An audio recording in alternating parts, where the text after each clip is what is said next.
Hello, welcome back. We are in Leviticus 19, and if somebody sent you to this and this is your first video, go back to the beginning, or a lot of this isn't going to make any sense. I am pretty weird, but I'm going to seem even more weird if you start here.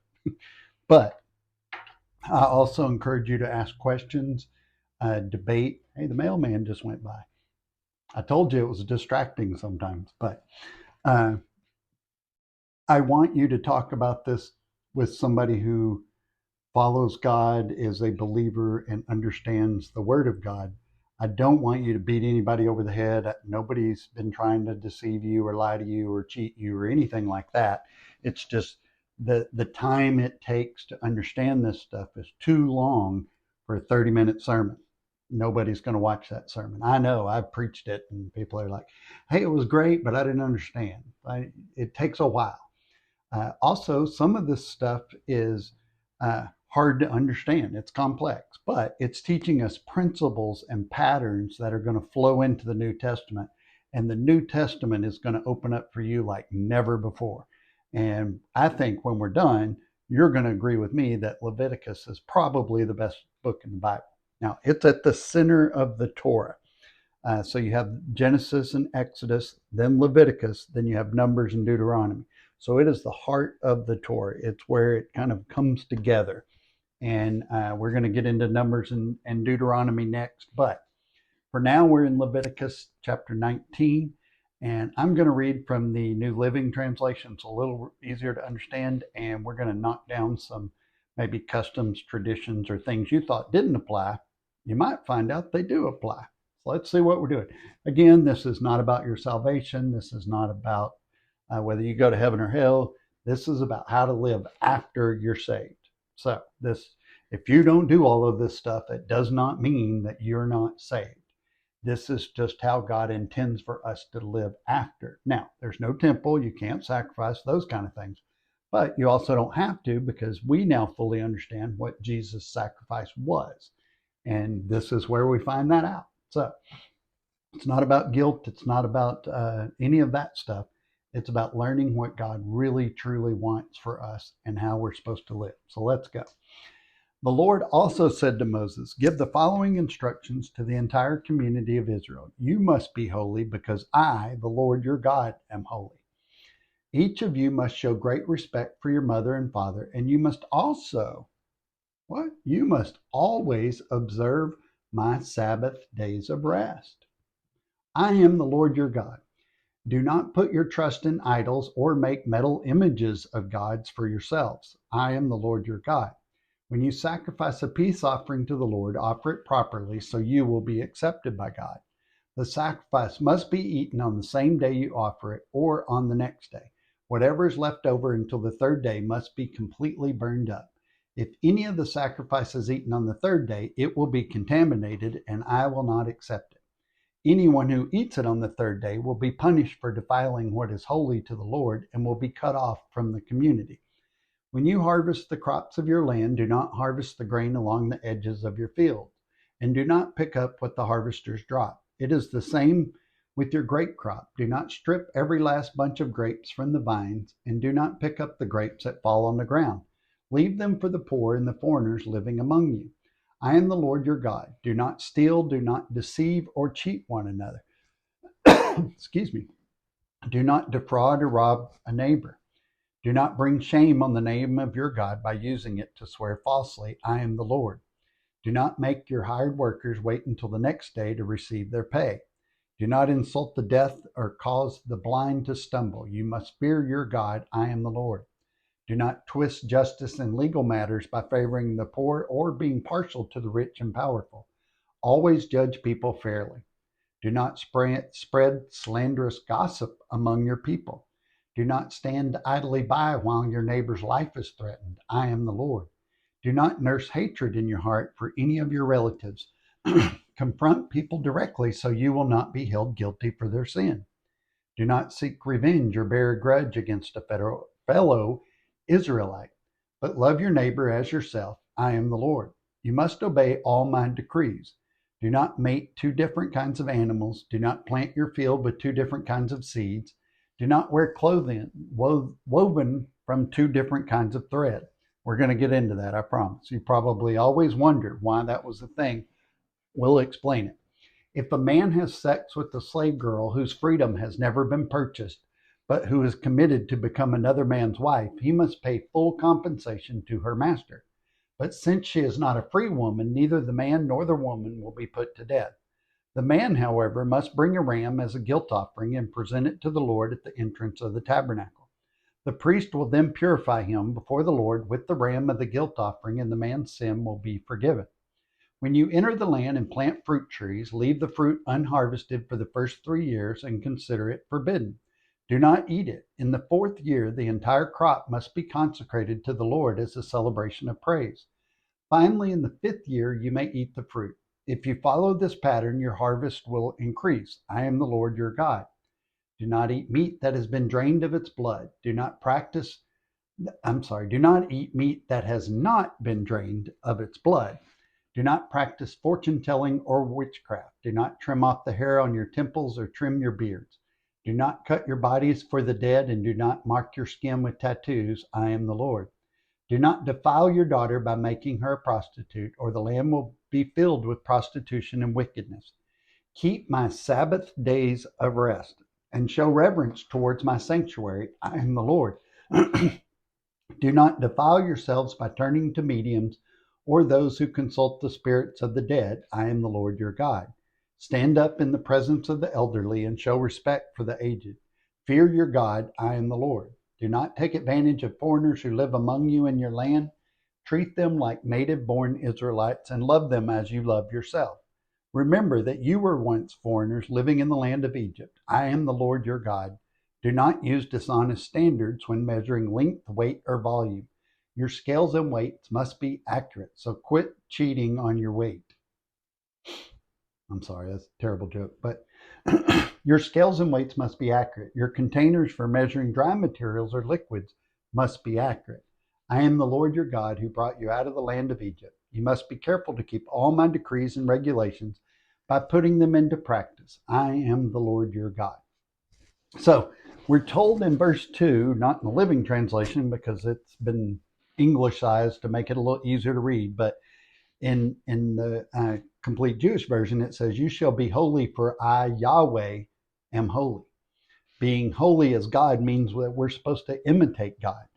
And the purpose of our human will is to express moral decisions according to God's laws and commands, not our own personal preferences.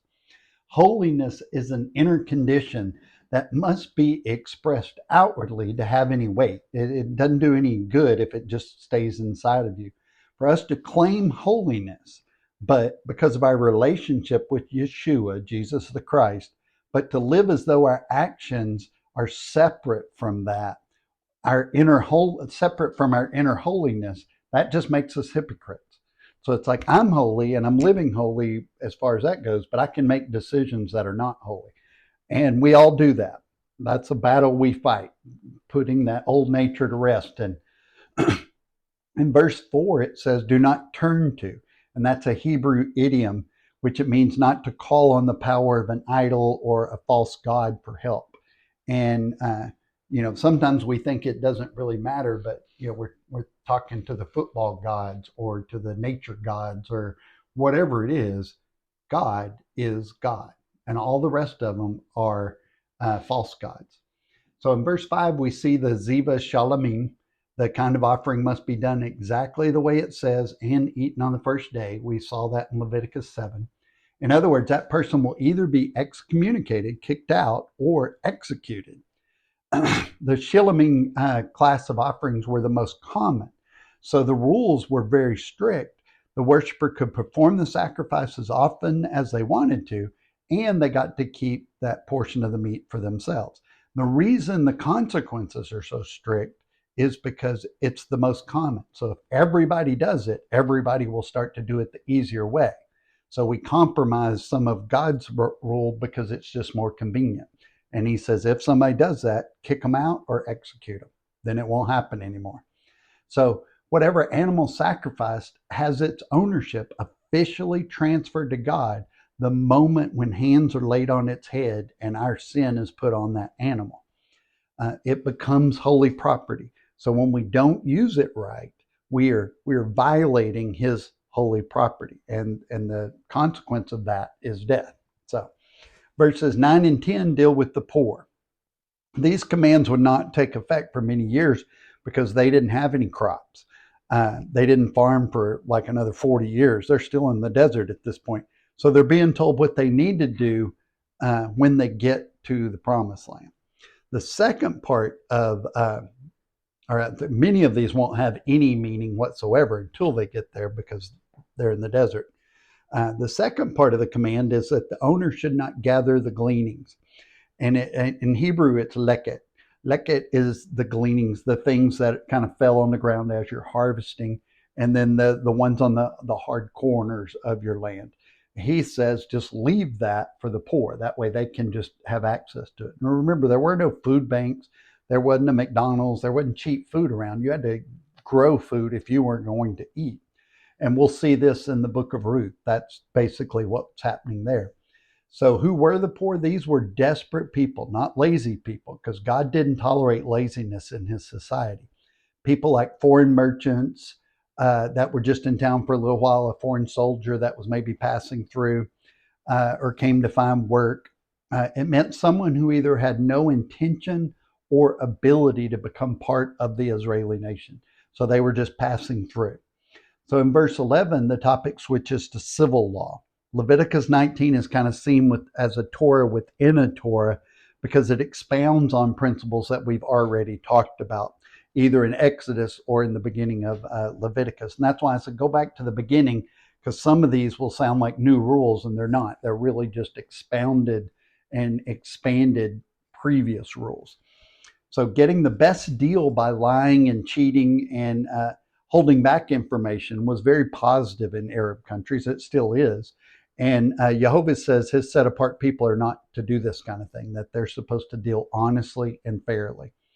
So Jehovah didn't invoke his name. It says don't invoke his name if you have no intention of carrying it out. And there are so many times when you, and especially raising kids, you hear, I swear to God that's true. It's like, don't do that, especially if it's not true. But he says, that's a terrible thing to do. So verse 13 defines God's idea of fairness, justice, and truthfulness. Every rule, law, or command is the unveiling of goodness and righteousness. So all of that is opposite. That is opposite of that is evil. So those are the two. If we see separation, division, and that's really important because in God's economy, it's good versus evil. The principle behind the law of gleaning is pretty easy to apply. We're to budget for charity. If we have a large field, we give. If we have a small field, we give. If we see a greater need, we give more. Never in the Bible is there an allowance by Jehovah to stop giving. We're supposed to budget that in, whether we have a little money or a lot of money. One of my favorite people in the world used to give $5 a week, and she's a student, she's young, and I just loved that because she followed that command. I want to give whether I have a lot or a little, and someday she's going to have a lot, so she's going to be amazing. Verse 13 speaks of fraud and robbery. In that era, the person who earned that money would use it immediately to buy food for his family. So withholding overnight meant people went to bed hungry.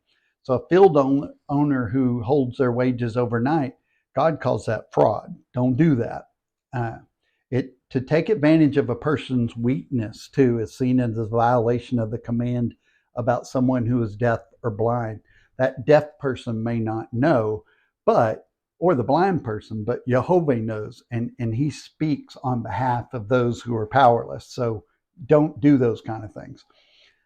Justice is the focus of verses 15 and 16, expanding and building on those 10 basic commands, the 10 words that we studied back in in Exodus that we call the 10 Commandments. Over time, he introduces little nuances and deeper understanding of their application and their meaning. And that's why when you begin from the beginning, you get all that full picture. If you begin at the end, you get just kind of a shadow of that. So at first, these rules seem like a list of do's and don'ts, but God is actually teaching Israel to imitate him. God is teaching Israel what holiness is and what holy behavior looks like. The point is that once a nation begins to mete out justice based on the rich or the poor or on class, then God's definition of justice is not served anymore. And he does not show favoritism to the poor, nor does he show disdain for the rich. His justice is based on the will given to follow the ways of holiness, or you're following the ways of evil. So the will to love God or to not. So to follow his way is righteousness, and to not is evil. So a brother in this sense is a fellow Israelite. It's a member of the same society. It's common now, especially, to live next door to people and not even know their name. But that wouldn't have happened in Israel society because they were all in tents next to each other. And the idea is that we should not be angry with someone and just let it fester in our hearts, but we should confront them, tell them honestly and lovingly. And despite the outcome, you are not to seek revenge or vengeance or to allow bitterness to just sit in your heart. We all struggle with that one, but it always goes away when we just go confront them and talk to them. That's the Bible says that many, many times throughout. Don't just sit around and be mad at somebody. Even Jesus repeated this concept in Matthew 22:37, and he said to him, "You shall love the Lord your God with all your heart, and with all your soul, and with all your mind. This is the great and foremost commandment. The second is like it. You shall love your neighbor as yourself. On these two commandments depend the whole law and the prophets." That's what Jesus said. So love your neighbor as yourself is the central principle of the Torah. Verse 19 revolves around a word that we learned last time, tevel. And tevel means confusion, often translated as perversion. But the commandment of verse 19 is literal. So the idea is that a goat should not be bred with a donkey or a sheep with a goat. Then we are told not to plant different crops in the same field. The most common would have been to sow grain crop in the rows between the grapevines. And finally, threads are not to be mixed. Now remember, they're still in the desert. They're not going to do any of this stuff for 40 years, but they thought they were pretty close to being there. Also, they had never done any of this stuff. They were basically just tending to whatever the Egyptians told them to do. They didn't have to put a lot of thought process. They were slaves. So they had a slave mentality. So, but God is setting boundaries. Boundaries are the result of one of God's most fundamental governing dynamics. And that is that Jehovah divides, elects, and separates from the holy from the unholy, and the clean from the unclean. And even though we may not understand some of that, if he divided it, leave it divided. Don't try to mix it. So man loves to blur distinctions and boundaries. We like to just break boundaries. Tolerance, moral relativism, same-sex marriage, all of those are breaking boundaries that God set up. So it is the removal of Torah from the church that has allowed for man-made doctrines as our source of truth. You know, to pronounce the things God calls evil as good, that God who he says they're not good, so the God that never changes changed. And that doesn't make any sense to me. Like I know why we did it, but we shouldn't have done it. So we are not to redesignate things that God calls evil as good. We're not to replace God's laws with philosophies called doctrines. To do any of these things is to create tevel, confusion, perversion. Deuteronomy 22:5 says, "A woman shall not wear man's clothing, nor a man put on a woman's clothing. For whoever does these things is an abomination to the Lord your God." Pretty clear. Deuteronomy 22:9 says, "You shall not sow your vineyard with two kinds of seed, lest all the produce of the seed which you have sown and the increase of the vineyard become defiled. You shall not plow with an ox and a donkey together. You shall not wear a material mixed of wool and linen together." So there are three types of mixing. First is sowing grain in a vineyard. This is considered the most extreme example. The second category is harnessing an ox and a donkey together, yoking together two inherently different creatures to perform some sort of work.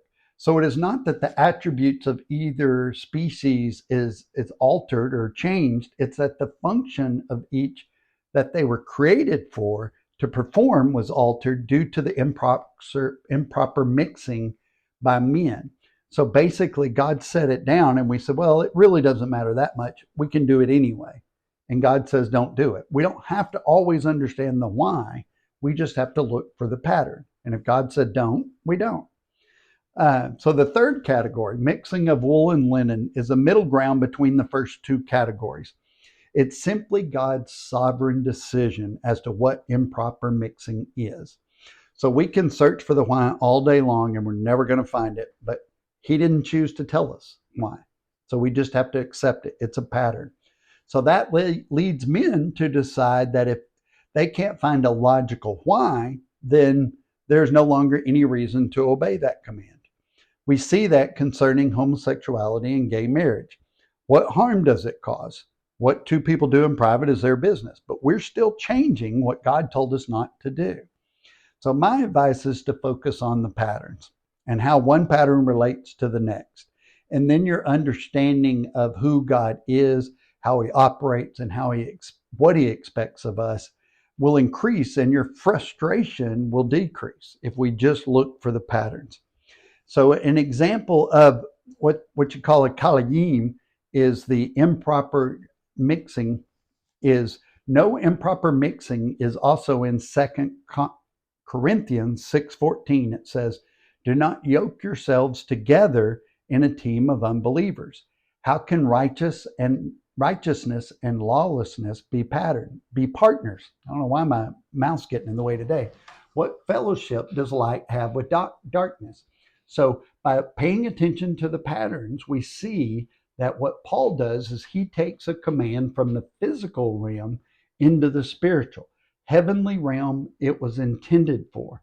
So knowing this pattern, we start to see how this opens up to something bigger than just focusing on two things.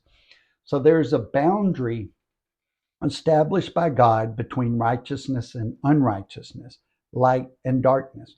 Verses 20 and 22 are one thought we assumed happened often, because a slave girl is a Hebrew girl owned by a Hebrew man. So most of the slave girls owned by Israelites were Israelite girls, but they weren't supposed to do any of that stuff.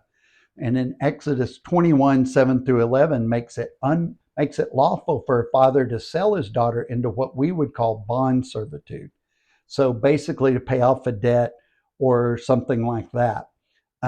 It was usually the result of poverty or a family being in debt, and the girl was used as the payment. But this was not a girl in chains or used for sexual pleasures. The law insisted that she be treated well. So she couldn't be treated like a slave. She was really more of an employee. Hey, she's going to go work for you for a year to pay off this debt. That was the system kind of created. So when the girl matured and got to the marrying age, generally 15 years old or more, he had an obligation to either marry her himself or give her to his son for marriage, or allow her to be redeemed out of that and the debt forgiven. So if a man came along and seduced the girl, there was a problem. The problem was that the girl was now damaged goods. She wasn't a virgin anymore. The future husband was expecting a virgin, so the girl's owner would be out money he had expected. So the idea is that a man who seduced the slave girl was responsible to pay the full agreed price. The slave owner would have confronted the seducer, made a claim, and demanded reparations. So according to verse 21, the seducer had to make a sacrifice to be forgiven. He had to make reparations, but he also had to be forgiven by God. Not only had he devalued the property of the slave owner, he trespassed against Jehovah by violating a command. So Asham was established in order to make atonement for committing a sinful act, and it was fairly expensive. We learned about that one in an earlier chapter. So the seducer paid a price for his lust, and he didn't get the girl. He would have to cough up an additional bride price because the money he paid to the slave owner was a penalty, not a purchase price. In verse 23, we get another law that will not take effect for a while because it involves farming. When Israel plants fruits for the first 3 years, none of the fruit's produce is to be eaten because of the pruning that is necessary to get the tree to mature and be even more productive. So for the first 3 years, the branches are to be heavily pruned so the trees will be better producers in the long run. In the fourth year, a good harvest can be expected, and the harvest is considered holy, set apart for Jehovah, and is given to him. It is all burned up, probably eaten by the Levites and the priest if it's not all burned up. Then in the fifth year, normal harvesting could begin. So the trees would become better producers over their lifetime, but they had to wait 5 years. Usually we don't want to wait 5 minutes. So eating things with blood and fortune telling were kind of Canaanite norms. And the law is there to combat that pagan practice. God didn't want anything associated with them to be associated with the Hebrews. So if you want to honor me, observe my Sabbaths and have the utmost respect for the tabernacle, God's earthly dwelling place. So once again, we're reminded we're supposed to observe his Sabbaths. I'm not sure why we don't, but we don't. Verse 31 means do not attempt communication with the spirits. The problem is a person who thinks they can communicate with the spirits is really communicating with the demon. And a demon is not the spirit of a dead person. So don't do any of that stuff. Chapter 19 lays out what a holy life looks like for God's people. We can't talk about Yeshua living in our heart at the same time denying we need to live a holy life. We are the temple we're supposed to be protecting. So in verse 32, God says, respect the elderly. It means to honor by taking care of them and seeing to their needs. It also means appreciated and not ignored. Don't do the bare minimum. Protect their coming and going. Allow them dignity in what they are going through on a daily basis. To prepare for the time when Yeshua would come and offer Gentiles, foreigners, strangers, you and I, by means of faith in him, to join Israel in a spiritual sense. Sorry, I skipped a line. A duty to treat foreigners fairly and allow those that wanted to give up their foreign gods to join Israel and make the God of the universe their God. That was to prepare. It's a pattern to prepare us for when Yeshua offered it to all foreigners. So he's setting up, planting those seeds so he can bring it to a fullness. The word we learned in Acts was pleru. He came to pleru the law. And that means to fill up. The reason Israel is to do this is because God says to love him as you love yourself. Verse 34, for you were foreigners in the land of Egypt. Part of the reason for the Egyptian experience was to learn one of those lessons was that the foreigners were as valuable in God's eyes as they were. So they had to go through it. That was the pattern he was setting them up for. And if they learned it and they paid attention to it, Gentiles accepting Yeshua would make perfect sense.